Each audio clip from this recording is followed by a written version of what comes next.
Welcome to Judaism, the series, dear viewers. Remember, this is the Jewish way, dear viewers. This is the Jewish way. This is the Jewish way. This is authentic Judaism, dear viewers. Anyone who tells you to the contrary is a liar and a fraud, and a curse upon him. Psalm 149, Lasos Nakama Bagoyim. We need to take Nakama, revenge. That's the Jewish way. And she added that she personally has empathy with the enemy. In any normal country, she would have had to resign. And in any law-abiding country, she would have been not only impeached, but she would have been impaled while she's alive. Chapter 3, verse 8. The eighth listener, there is a time, and there is a time to hate. Hate! Hate! And you're going to convey that to the General Comments phone line of the Israeli consulate in New York. 212-499-5426. Once more, 212-5426. You heard me. 212-499-5426. You arise and kill him first. That's the Jewish way. And this is a video right before actually it was a couple days after I went on a hiatus from July 16th, and never got a chance to show the video. I'm not going to show it just because I'm scared of some copyright stuff. A few here and there, but Syrian Cleric, it's all the Jews' fault. So it says the Syrian Cleric blames the Jews for the recent strife in Syria, and rightly so. He says, and this is a clip, you should watch it if you can, it's pretty good. You can find it on YouTube. They have two basic goals. The first is to divide the nations of the world, to pit them one against the other, and to spark war and civil strife among them. The second goal is to rip apart the nations of the world, destroying their notions, their moral values, and codes. That is what they did throughout the ages all over the world. And if you can see what's taking place, you can see that that's actually happening right now. A spat of anti-Semitic attacks mars Sweden's third largest city of Malmö. So attacks against Jews in Malmö, Sweden's third largest city, have left members of the community questioning their future in a place known for its multiculturalism. So my ancestors that came from Sweden are actually from this place, Malmö. So it says Jewish people have lived in Malmö for over 2 centuries, often arriving in the South Swedish port city, a safe haven for generations after fleeing persecution and intolerance in other parts of Europe. And you know which one they're talking about. But though waves of immigration over the past 2 decades have made the area more diverse, talking about Muslims, hate crimes appear to be on the rise, and many people paradoxically say they feel less secure. According to Joshua Kaufman, a member of Malmö's Jewish congregation, they say they're typically but not exclusively the perpetrators of anti-Semitic hate crimes are young men with roots in the Middle East. I've actually covered this a while back, 6 months to a year ago, maybe even more because time flies, but it says here, bullying has been a problem, not for everyone, not always, but very often, says Kaufman, as he took part in a regular march known as Kippah Walk. So their way of combating this bullying is to project themselves out as being proud Jews, referring to the Jewish skull caps worn by demonstrators organized to battle anti-Semitism. So, yeah, I mean, you know, these are people that have been left, basically have left Iraq, they said the Middle East. And basically, Zionist-occupied governments like the United States, the U.S., NATO countries, and Europe have supported the war on terror and create a living hell in these Middle East countries. Middle Easterns are very, very aware of the Jewish influence, and they don't really care for them too much, even though they, just like Christians, fall into this what we call the Abrahamic religions. So, you know, and you have what? You have Jews in the middle, Judaism in the middle, which kind of pits Christianity against Muslims, which is exactly what they do. It makes perfect sense when you look at the way the world works and what we're going to get into as far as Islamophobia. It's a Zionist tactic to divide and conquer. But these people are aware of what's going on, and it's in their face too. Whereas here in the United States and the UK, these zogs, the people are so brainwashed and so scared to say anything, and they're not aware of it, what's happening. They're not aware that about 90% of their media news that comes to them is coming through a Jewish filter. So it says here this Mr. Kesselman, a U.S.-born Orthodox rabbi, has had insults and objects hurled at him on the streets of Malmo. Again, another place is Russia, where they had the Zionist-occupied government known as the Soviet Union there, the USSR. Now I've seen videos just recently of Russians just lynching these people. I'm not condoning it.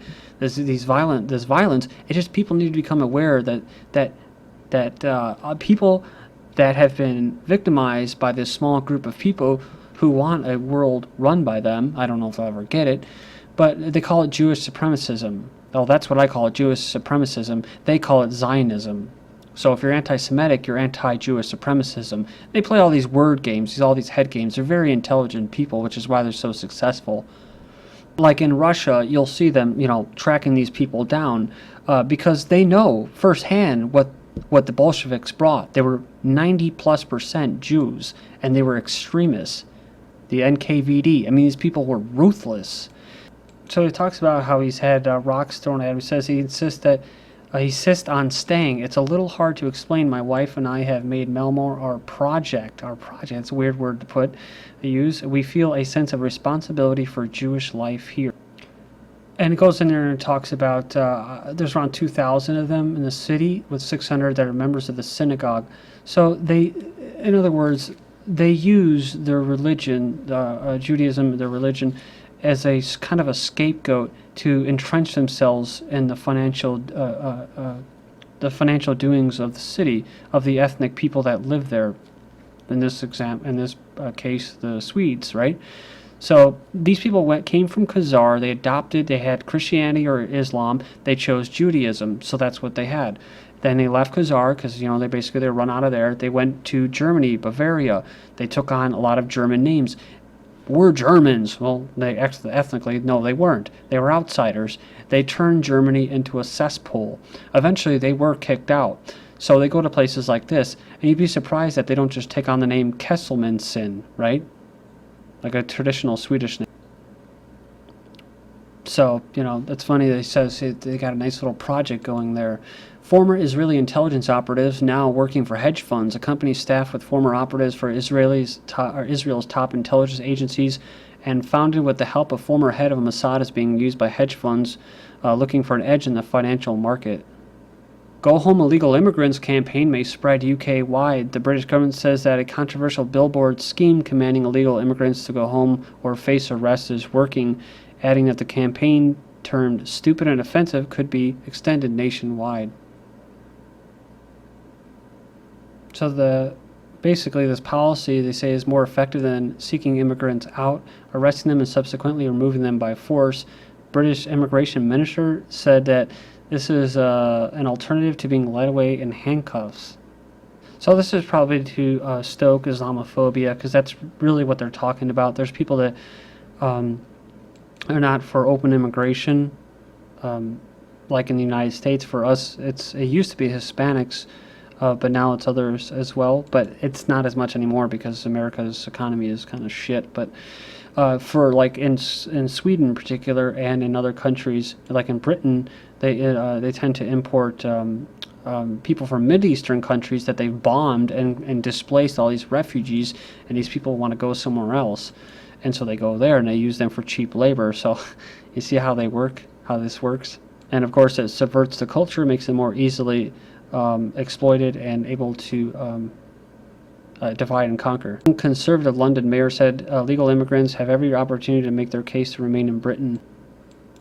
So even though the majority of them happen to be Middle Eastern Muslims, it's about immigration. And so if you're against open immigration, the policies that are globalist, definitely a globalist type policy, that's not going anywhere for a while. This has nothing to do with being British or anything. It's about being part of being a global citizen, a global slave in the global economy. You'll be labeled as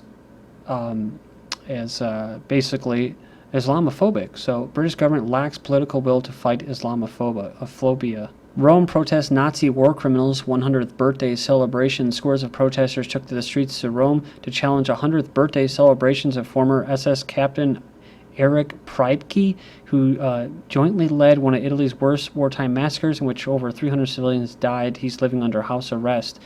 The demonstrators, which included members of Italy's Jewish community, expressed anger over the milestone being celebrated.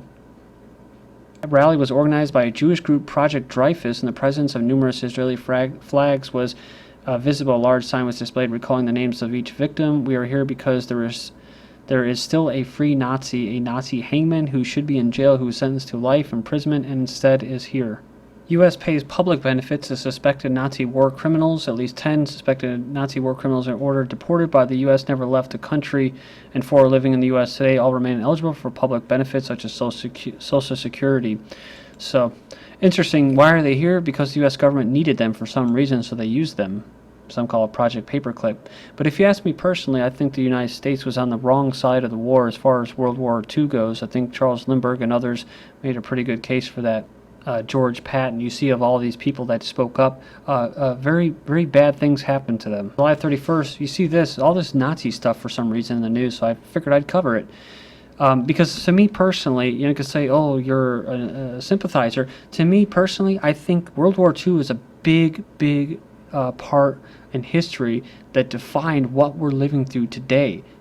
So instead of just marching forward and buying all the rewritten history, I like to dissect it, and I like to at least try to, it's so imbalanced that to me, I just want to find a middle ground, Bank of England helped in sale of looted Nazi gold. The Bank of England helped in the sale of gold stolen by Nazis after the 1939 invasion of Czechoslovakia, which I believe is just a state that was basically put together and made up by the West as a buffer against the Reich.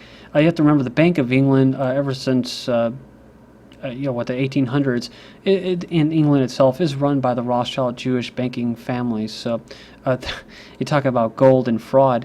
The plundering of Germany, loot and plunder, the ignored cultural rape of Germany. So you always hear about the Nazi gold and Nazi plundering, but how about the plundering of Germany afterwards? So if they're supposed to have this moral high ground, you see that how much wealth and stuff that was stolen out of Germany and the looting and plundering that happened, and no one talks about it. So again, double standard. Especially when the United States, I can't speak for the UK, but the United States, of all people, their presidents actually had a gold confiscation program for its own citizens. Mind you, they didn't just put Japanese, Italians, and Germans into concentration camps, and nobody wants to talk about that, but FDR forcibly purchased American investors' bullion during the Great Depression. Yeah, on or before May 1st, 1933, right when he took power, all gold coins. One of the first things he did, so it goes to show you who put him in there.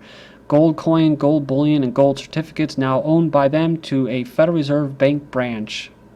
Many people take joy in saying Wall Street and Jewish bankers finance Hitler. Plenty of evidence documented that Wall Street and Jewish bankers did indeed help finance Hitler at first because they basically got rich, and partly in order to control Stalin. However, when Germany broke free from the bankers declared war against Germany. So the Versailles Treaty, Germany was hopelessly broke when Hitler came to power. When they brought unemployment from 50-60% to 0% with all these social projects, all these were paid with money that no longer came from private international bankers. In fact, they were not even backed by gold, they were backed by work, by labor. So to pay for this, the German government, not the international bankers, issued bills of exchange called labor treasury certificates.